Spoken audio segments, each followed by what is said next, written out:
Wherever you go, whatever you do, throw a little at it. Omax, Vest and Briefs. துமகேஸ்வரன், நீங்க இனி தொடரலாம். மூத்த பத்திரிகையாளர் துரைக்கருணா ஒரு விஷயத்தை குறிப்பிட்டதை பார்க்க முடிகிறது. திமுக கூட்டணி வலுவாக இருக்கிறது, உறுதியாக இருக்கிறது, இன்டாக்டா இருக்கிறது என்றெல்லாம் தொடர்ந்து சொல்லிட்டு வந்தாங்க. ஆனா அந்த கூட்டணிக்குள்ள அப்படி இல்லை அப்படிங்கிறது தான் கடந்த சில நாட்களாக நடைபெற்றுக் கொண்டிருக்கிற நிகழ்வுகளை பார்க்க முடிகிறது.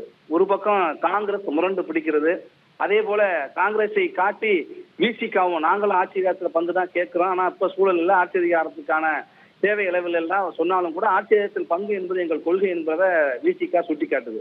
ஆனா மார்க்சிஸ்ட் கம்யூனிஸ்ட் கட்சி, மதிமுக, இந்திய கம்யூனிஸ்ட் போன்ற கட்சிகள்லாம் கூட்டணி ஆட்சிக்கு இப்போ தேவையில்லை, மதிமுக இன்னும் நாங்க கூட்டணி ஆட்சி பத்தி நினைச்சு கூட பார்க்கல அப்படின்னு தெரிவித்திருந்தாங்க.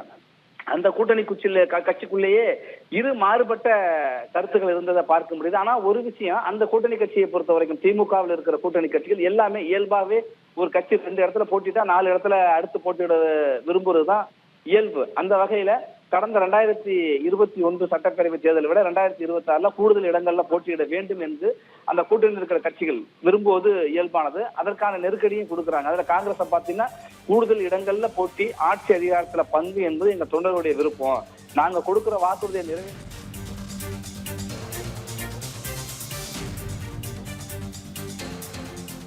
அவங்க சொல்லிட்டு இருந்தாங்க. இந்த சூழல்ல தான் இப்ப தேமுதிக அங்க இணைந்திருக்காங்க. நம்மோட மூத்த பத்திரிகையாளர் பாக்கி இணைந்திருக்கிறார். சார், எந்த பக்கம் வருவாங்கன்னு ஒரு நீண்ட நெடிய எதிர்பார்ப்பு இருந்தது. நீங்கள் கூட தமிழ் ஜனத்தோடு பல நேரலைகள்ல அது குறித்து சொல்லியிருக்கீங்க. இப்ப அறிவாலயத்திற்கு சென்றிருக்கிறார் பிரேமலதா, வரவேற்று கூட்டணியில் இணைத்திருக்கிறார் முதலமைச்சர். என்ன ஆகும்? தேர்தல் களம் எப்படி இருக்கும்? யாருக்கு இந்த வியூகம் சாதகமாக இருக்கும்? முதல்ல தேமுதிகவை தொடங்கியவர் விஜயகாந்த். அவர் பல ஏராளமான திரைப்படங்கள், ஆக்ஷன் படங்கள் எல்லாம் நடிச்சிருக்காரு. எந்த படத்துல அவர் சஸ்பென்ஸ் வச்சதா தெரியல. இந்த முறை அவருக்கு மறைவுக்கு பிறகு கட்சியை நடத்தும் பிரேமலதா சஸ்பென்ஸ் இந்த பக்கமா அந்த பக்கம்னு தெரியாத நம்பிக்கை தெரியாம யாருமே எதிர்பார்க்காத திமுக அணியை சேர்ந்திருக்காங்க. இந்த ஒரு பெரிய சஸ்பென்ஸ், ஏதோ ஒரு த்ரில்லிங் சினிமா மாதிரி தெரியுது. தவிர அரசியல்ல என்ன தாக்கத்தை ஏற்படுத்தும்னா ஒன்றுமில்லை என்பது என்னுடைய பார்வை. ஏன் அப்படின்னா 2006 தொடங்கப்பட்ட தேமுதிக அதிகமா போக்கஸ் பண்ணி எதிர்க்கிறது திமுகவை மட்டும்தான். காங்கிரஸ் மற்ற கட்சிகள் திமுக அதிமுகவை விமர்சனம் பண்ணியிருக்காங்க. ஆனா அதிமுக கூட்டணி செய்து அதிகமான இடங்களை பெற்று விஜயகாந்த் எதிர்கட்சி தலைவராகவே உயர முடிந்தது. ஆனால் கடுமையாக விமர்சித்த கட்சி தேமுதிக தான். கடந்த தேர்தலின் போது கூட்டணி தொடர்பாக ஏதோ சிக்கல் வந்தபோது தில்லுமுள்ளு கட்சின்னு இதே பிரேமலதா திமுகவை விமர்சித்தார். அந்த சூழல்ல இப்ப திமுகவோட சேர்ந்திருக்கிறார். இதனால தேமுதிகவும் திமுக தொண்டர்களும் மனமோந்து வேலை செய்வார்களா என்பது கேள்வி. 2வது, எல்லா கட்சியிலும் டிமாண்ட் வச்சாங்க இல்லையா, ராஜ்யசபா தேர்தல் இடம், அப்புறம் சட்டப்பேரவை கூடுதல் இடங்கள், அதெல்லாம் திமுக அணியில தர முடியுமான்றது கேள்விக்குறி. 2வது, தேமுதிகவை பாஜக தன்னோட இணைப்பதற்கு முயற்சி பண்ணிச்சு. ஆனா அது கைகூடல. அதனால பெரிய தாக்கம் ஒன்று ஏற்படாது. ஏன்னா விஜயகாந்த் எழுதும்போது 8% தேமுதிக வாக்கு சதவீதம் கிடைச்சது. இப்போ அதனோட வாக்கு சதவீதம் 0.43. ஆகையினால பெரிய தாக்கத்தை ஏற்படுத்தாதுன்னு நான் நினைக்கிறேன். பெரிய தாக்கத்தை ஏற்படுத்தாதுன்னு நினைக்கிறீங்க.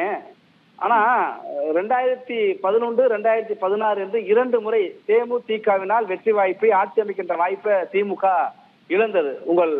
நீங்கள் தேர்தல் காலத்துல பார்த்திருப்பீங்க. 2021 அவங்க அம்மா மக்கள் முன்னேற்ற கழகத்தோடு போட்டிட்டு இருக்காங்க. தேமுதிக பொறுத்த வரைக்கும் 2006 தனித்து, 2011 அதிமுக, 2016 மக்கள் நல கூட்டணி, 21 அமமுக கூட்டணி, இப்ப 26 திமுக கூட்டணி என்று மாறி மாறி வருகிறது. அந்த கட்சிக்கு நம்பகத்தன்மையை ஏற்படுத்துமா அல்லது இது ஒரு தேர்தல் வியூகத்துல வெற்றியை கொடுக்குமா?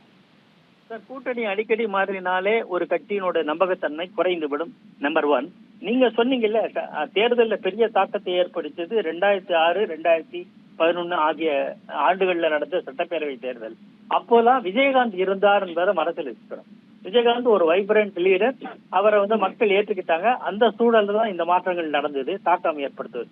இப்போது அந்த சூழல் இல்லை. அத நம்ம மனசில் எப்படி ஜெயலலிதா இல்லாத அதிமுக, ஜெயலலிதா இருந்த போது இருந்த வலிமை இப்ப இல்லை என்பதை ஒப்புக்கொள்ளணும்.